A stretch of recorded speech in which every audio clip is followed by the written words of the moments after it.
Hi guys, Grandview librarian Grace here. I am back with some book recommendations for our weekly book talk. We're here every Wednesday recommending some titles that we think you'll enjoy. And if you're interested in recommendations for other ages, keep in mind our Youth Services Facebook page also presents book talks every week for kids from birth all the way up through high school. To dive right into our books for this week, the first one is The Good Lord Bird by James McBride. This is a really great historical fiction novel. It's written from the perspective of a character named Henry Shackelford, who is a formerly enslaved person who's sort of freed by abolitionist John Brown, and then goes on some adventures with him and his sort of band of abolitionists in the lead up to Harper's Ferry. It's really well written, really detailed. There's a lot of really great history in the historical fiction element. It's also sort of funny. It's lighthearted at times. Highly recommend this book. It's actually been turned recently into a mini-series on Showtime, so it's always great to read the book before you watch the movie. So highly recommend this one, The Good Lord Bird by James McBride.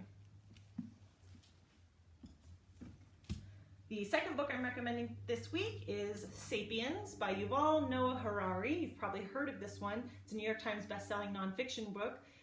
But this is actually the graphic novel version.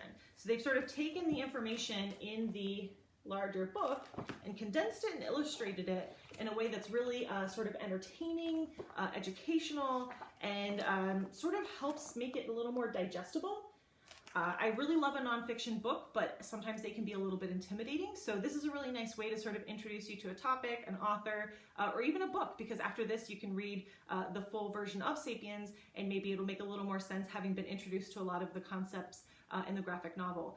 I love a graphic novel based on a nonfiction topic. We have some really great biographies in our collection as well, but this is one that I read recently and really enjoyed, so I wanted to share this one, Sapiens, A Graphic History.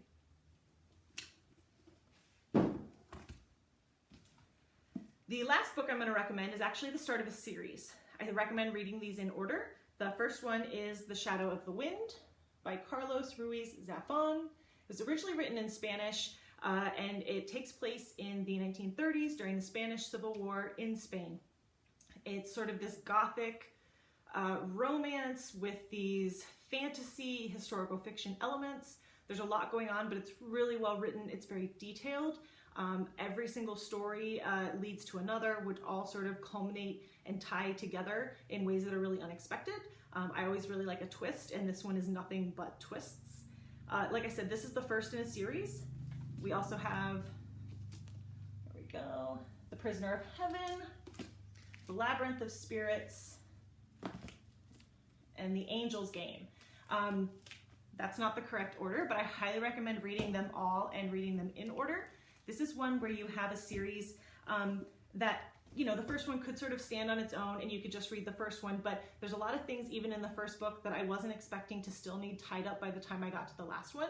I didn't even realize I was waiting for resolution on some of these things, and then it all sort of came together in the final book. So this is a really great series. I would recommend, like I said, starting from the beginning and just sort of diving into all four.